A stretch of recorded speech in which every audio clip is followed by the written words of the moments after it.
everybody. Our 1 year birthday is coming up and I've got an idea of what I want to make, but I need to do an experiment, and I'm going to use this old piece of home oak to experiment on. First thing I need to do with it though is to cut it in half.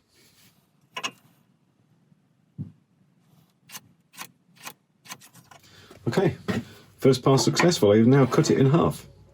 The reason why I class that as experimental is because I've just got a new piece of machinery, a nice miter saw, and I wanted to test how well it would cut and how much work I'd need to do in it afterwards. And the actual finishing cut is perfectly flat, perfectly straight, no ripples, so that's good. So we're not going to waste this piece of wood, or that one for that matter, because I'm going to finish this ball up by gluing onto it lots of scraps and making a nice little interesting bowl. This is going to be made into something else for a future project, so keep an eye out for that one. Right, so I'll set up for gluing and I'll bring you back in a second. Right, I think I lost a bit of the clamping video there, which I really apologise for.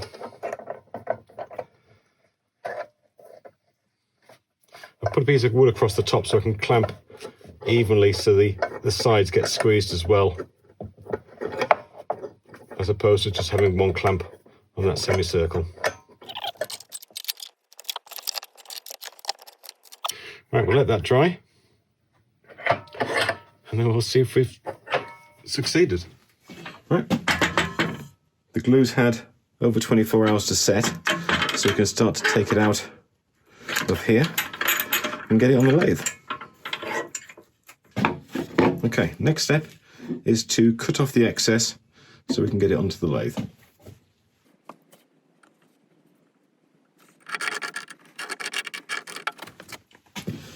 Okay, there we go. Looking at the glue up we did, the edges do seem nice and tight, so that is very, very pleasing. Right, right, now I want to check the structural integrity of the glue. So rather than using a faceplate, I am going to use a worm screw in here and mount it that way.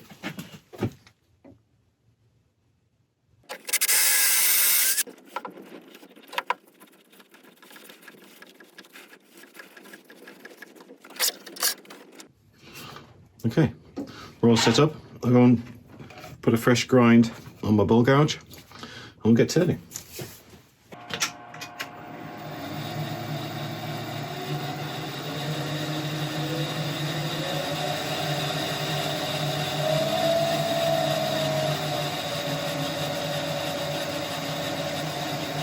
It's about 900 RPM.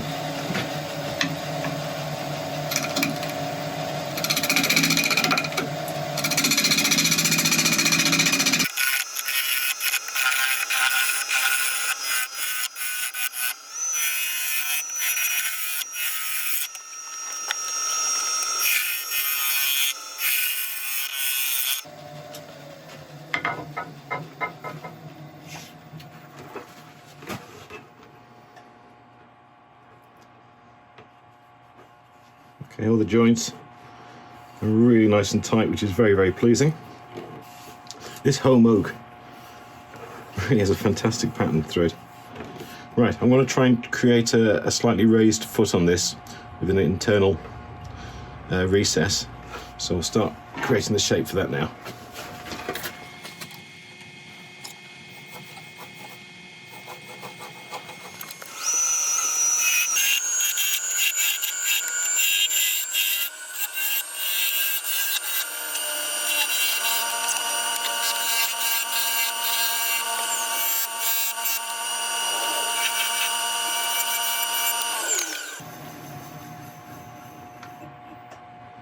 I just fancied creating a little bead in the top there just to give this a little bit more interest. Right, I shall make the recess, do a couple of tweaks on this side, then we can start sanding.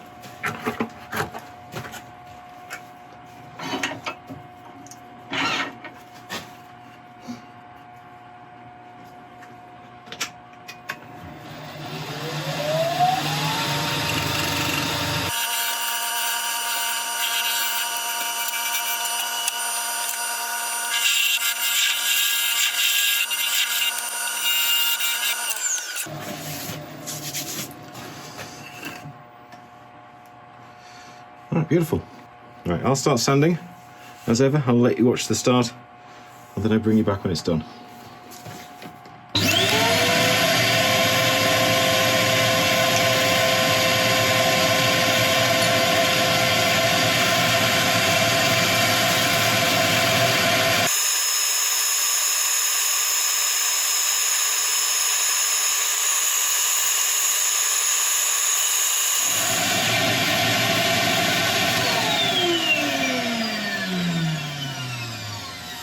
Okay, that went pretty well.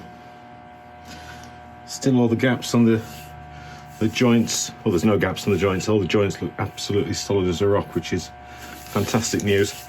Right, so I'm going to go over with some isopropyl alcohol to clean out the grain, and then we'll put a sealer on.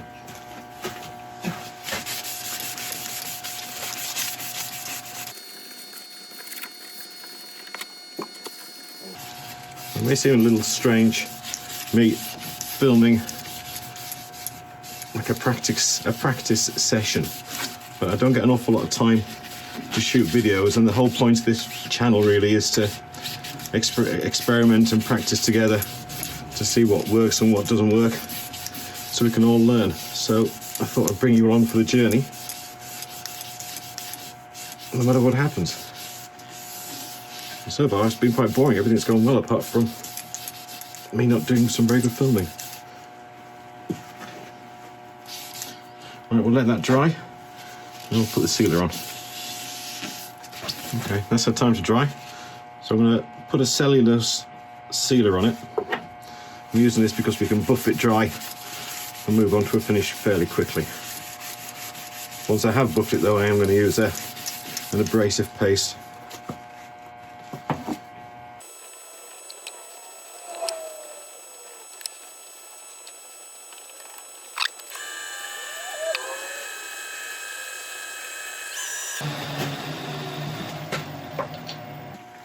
Right, I usually use Yorkshire grit, but there's a new product just come on the market called True Grit, made in Yorkshire, and they've asked me if I would give it a try. I'm not being paid for this, but they have given me this product to test out, so we'll give it a go.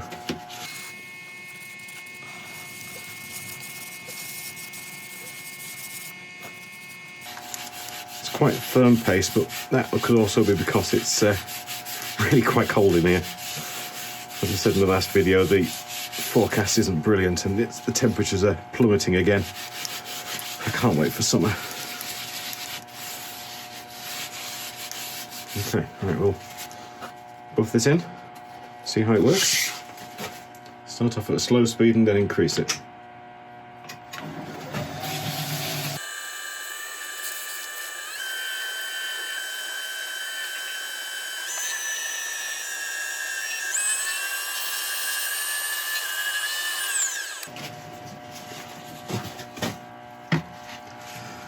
Okay, that seems to have worked pretty well.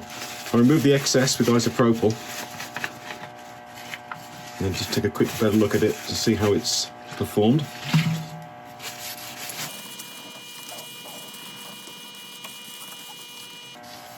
It's okay putting beading on, but it does collect an awful lot of stuff in there.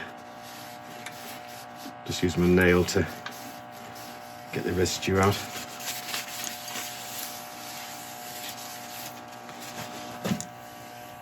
Well, the surface certainly seems very, very smooth.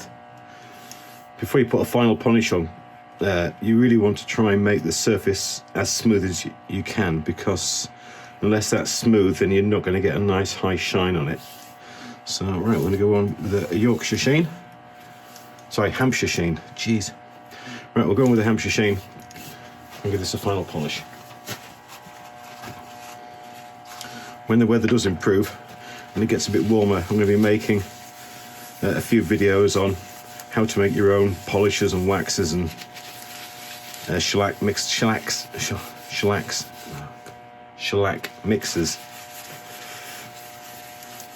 I think the cold's affected my ability to speak. Right, we'll buff this in. Same process as with the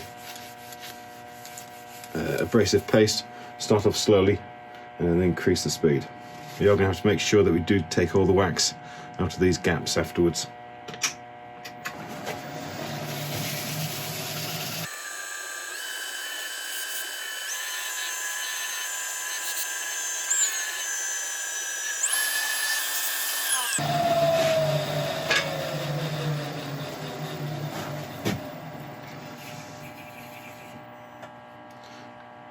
Well, I think we can all agree that's quite a nice shine. It's certainly smooth to the touch. Okay, right, we'll turn this around and see if we can do the inside as much justice as that. Okay, I'll put a fresh grind on the ball gouge and we can start hollowing this out.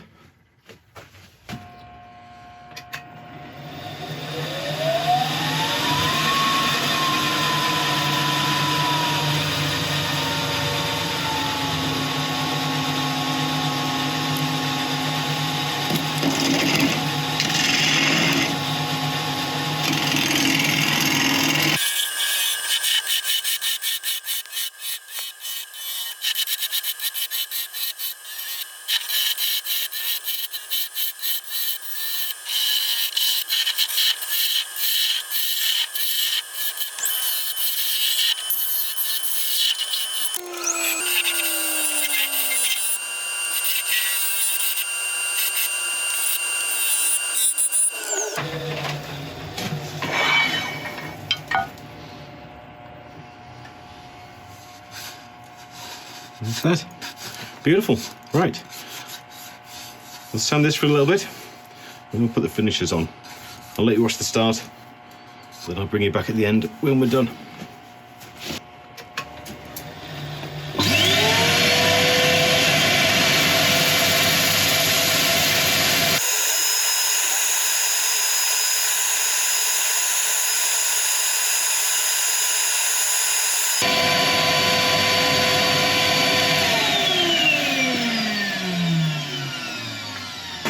Okay, all went well. As before, wipe it down with isopropyl and then we'll seal it, go on with a abrasive paste and then a polish.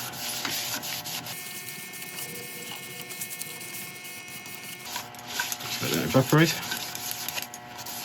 Will not take long. And then on with our cellulose sealer.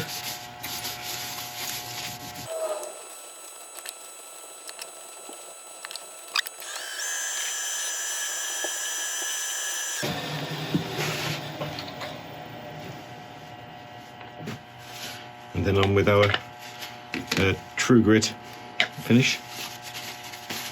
And we are testing.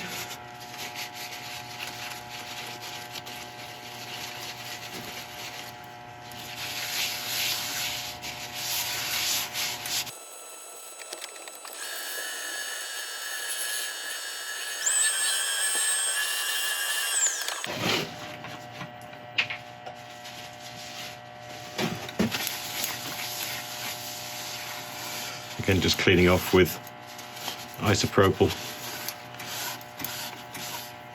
And I always want to make sure that whatever grit you do use, that you take it all off before you put any polish on top.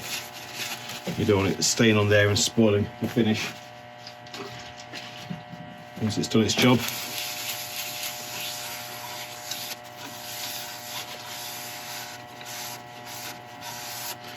Right. Again, let that evaporate and then go on with a Hampshire sheen. I'll buff this in and then we'll take it off the lathe and have a look at what we've done.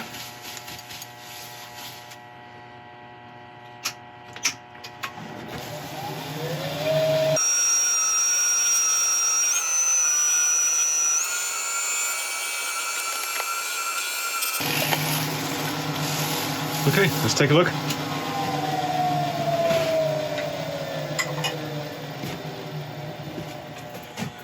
There we are.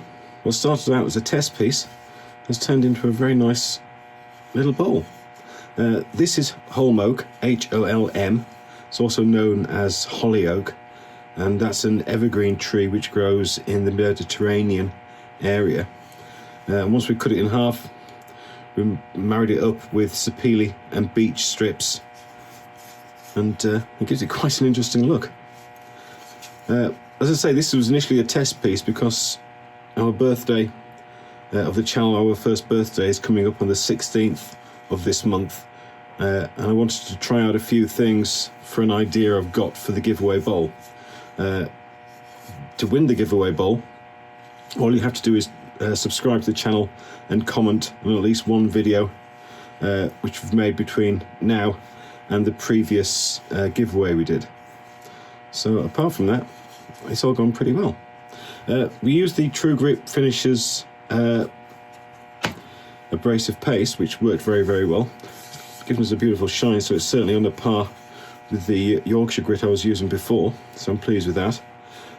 I'll leave a link to their website below if you want to take a look at theirs. Like I say, I'm not sponsored by them, but they have given me, nicely provided me with that sample to have a go at. But apart from that, if you have enjoyed the video, please feel free to like and subscribe. If you do leave a comment below, as I said, you're going to be entered into the giveaway. But apart from that, that's it. Thank you very much indeed for watching, and I'll see you next time.